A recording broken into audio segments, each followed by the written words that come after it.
Λοιπόν, τώρα που σας δίνουμε την ευκαιρία να ξεσπάσετε, κύριε Αποστολίδη, μας θα έχουν αλλάξει τα φώτα. Μας θα έχουν αλλάξει τα φώτα αυτά που νομίζουμε ότι τους δώσαμε. Το θέμα αυτό τώρα, το θέμα λοιπόν δεν είναι η αρχαία Ελλάδα.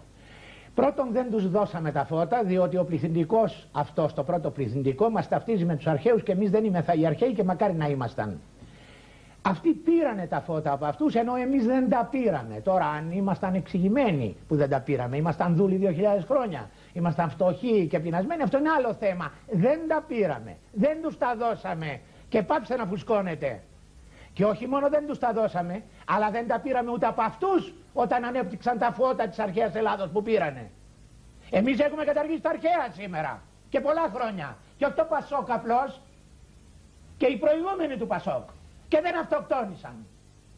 Λοιπόν, μη μου πάθετε έμφραγμα. Δεν παθαίνω τίποτα, μη φοβάστε. Σας βλέπω ότι είστε έξαλλος. Να μην λέμε τρίχες. Δεύτερον, να μην φουσκώνουμε βέβαια, σε αυτό είμαι βέβαιο, σύμφωνος, αλλά όχι να μην φουσκώνουμε για να κάνουμε πολιτική. Αλλά να κάνουμε το εξής. Αλήθεια. Θέλουμε να παίξουμε ένα ρόλο στον κόσμο, θέλουμε να υπάρξουμε ανθρωπινά, αληθινά και όχι γύφτικα. Δεν υπάρχει τρόπος να είστε ελεύθερος και άνθρωπος και συνείδηση αμόρφωτοι και ακαλλιέργητοι.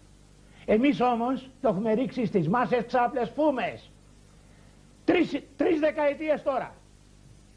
Με επικεφαλής μάλιστα τη συντηρητική μας παράταξη που πρώτο εγγενίασε αυτό. Χτίστε και κλέφτε. Ζήτω οι εργολάβοι. Λοιπόν, ή αλλάζουμε αυτό και το κρατάμε αλήθεια με τα δόντια και παλεύοντας και δουλεύοντας με ποιότητα και με ουσία και για δύο δηλαδή τουλάχιστον δεκαετίες, ώσπου να βγάλουμε νέες γενναίες ανθρώπων νέων, οι οποίοι να μην είναι αμόρφωτοι, να μην είναι λοιπόν μη ελεύθεροι, να μην είναι λοιπόν χωρίς συνείδηση, να μην διαδηλώνουν για τα σκυλάδικα, να μην κάνουν καταλήψεις ακροπόλεως και σχολείων. Ή κάνουμε αυτό 20 χρόνια ή δεν πρόκειται όχι η Ευρώπη να μας λογαριάσει, ούτε η Κίνα, ούτε η Αλβανία, ούτε η έσχατη των εσχάτων, και καλά θα κάνει. Ευκαιρία είναι όταν τρώμε ένα χαστούκι να ειδοποιήσουμε αυτό το λαό, όχι με τέτοια, όχι με τέτοια που πάνε στην πολιτική. Δεν βγήκε τίποτε από την πολιτική, ορίστε. Όλα τα μεταπολεμικά χρόνια. Όλο ένα κάτω πάμε. Όχι με τέτοια. Να τον κάνουμε να νιώσει το χαστούκι, να συνειδητοποιήσει ότι έτσι θα πάει και θα περιμένει και χειρότερα, εάν δεν αλλάξει ριζικά, εάν δεν πνευματικοποιηθεί, μορφωθεί, εκτιμήσει τα άξια, όχι τις τρίχες, όχι τις επιφάνειες. Λοιπόν, εγώ γι' αυτό διαφωνώ, διότι η πολιτική έχει συμφέρον να δουλεύει με τις επιφάνειες. Αυτά καλλιεργεί. Δεν με ενδιαφέρει ο παλαιός βενιζελισμός, δεν με ενδιαφέρουν αυτά που είπε ο Βενιζέλος, αλλά ο ίδιος την έπαθε και δεν τα τήρησε όταν συναισθηματικά τον ψωνίζανε οι σύμμαχοί του, οι Αντάντ, και τον εβάζανε να βγάλει κάρβουνα από τη φωτιά, που μετά δεν του δίναν τη βάση να τα κρατήσει. Με συγχωρείς, εκεί που είναι η αντίληψη του υπολογιζομένου υπό των Ευρωπαίων συμφέροντος και ρεαλιστικού στοιχείου, εκεί το ξέχασε. Το ρομαντικό δικηγοράκι. Αλλά τώρα δεν ακρίνουμε την παλιά ελληνική ιστορία και εγώ δεν μπορώ, ιδιάζομαι αυτά, με συγχωρείς. Εγώ πολιτική δεν κάνω.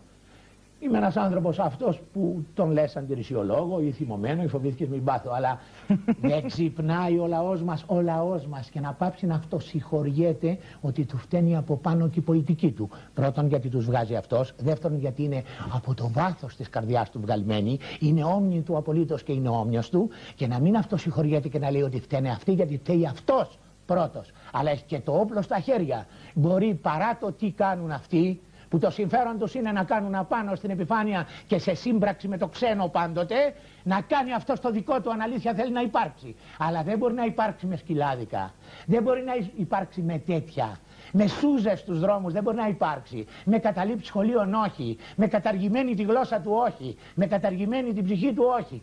Θα τη βρει την ψυχή του, μόνο τότε θα καταφέρει σε 1-2 δεκαετίες, και αν τη σταθερά τη βρει, να τον υπολογίζουν οι ξένοι, όπως ας πούμε θα σου πω, υπολογίζουν άλλους και άλλους μικρούς λαούς.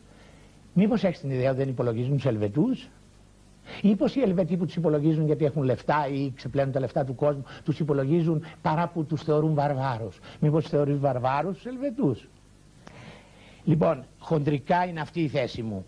Και θα σε παρακαλούσα, επειδή δεν είμαι κατάλληλος ποτέ, πράγματι το να θυμώνει κανείς δεν είναι καλό πρόσωπο προς τον κόσμο. Αν θυμώνει όμως για τέτοια πράγματα νομίζω ότι είναι αλλά θετικό. δεν είμαι κατάλληλος. Δεν τσακωνόμαστε ούτε για τα πολιτικά ούτε για το ποδόσφαιρο. Και έτσι... Αλλά εγώ προσωπικά με πιάνει πράγματι μένος και αλλεργία όταν ακούω πολιτική, όταν μου σερβίρεται πολιτική. Εν ονόματι πνεύματος δήθεν. Γιατί εδώ άκουγα αυτά.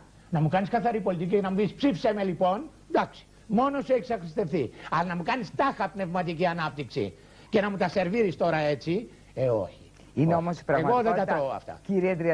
Κύριε Αποστολίδη, είναι η αλήθεια, είναι η πραγματικότητα ότι ο ελληνικός λαός... Και τώρα στα γρήγορα, με συγχωρείς, μια στιγμή που σε διακόπτω.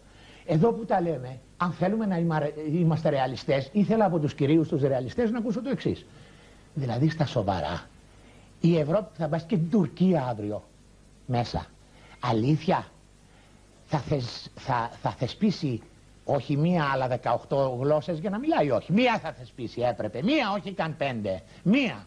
Και έπρεπε να βρει ρεαλιστικά, πραγματιστικά, ποια είναι η περισσότερο έχουσα πέραση στις παγκόσμιες συναλλαγές. Δυστυχώς θα πω εγώ που δεν ξέρω εγγλέζικα, είναι η αγγλική. Γι' αυτό και οι Γάλλοι κατηγορούνται ότι έκαναν αυτό το θέμα για να ξαναγυρίσει η κυριαρχία της γαλλικής γλώσσας. Κύριε Αποστολίδη. Αν όμως δεν είναι η αγγλική, τότε να το ρίξουν στο λότο. Ίσως σωστό. Πάντως ρεαλιστικό είναι αυτό. Δεν πάει να χτυπηθούμε όσο θέλουμε. Οι δυνάμεις και τα συμφέροντα θα αποκλείσουν το να το κερδίσουμε. Και επομένως γιατί κάνετε τα λόγια σας. Και γι' αυτό και εγώ στρέφω την αφορμή εκ του ζητήματος αυτού με τη γλώσσα προς το να πει κανείς προς το λαό εκείνο που αυτός θα έπρεπε να κάνει μέσα του και για τον εαυτό του εξ αφορμής και αυτού του χαστούκιου. Κύριε Αποστολίδη, θα κλείσουμε σε λίγο την εκπομπή, αλλά προηγουμένως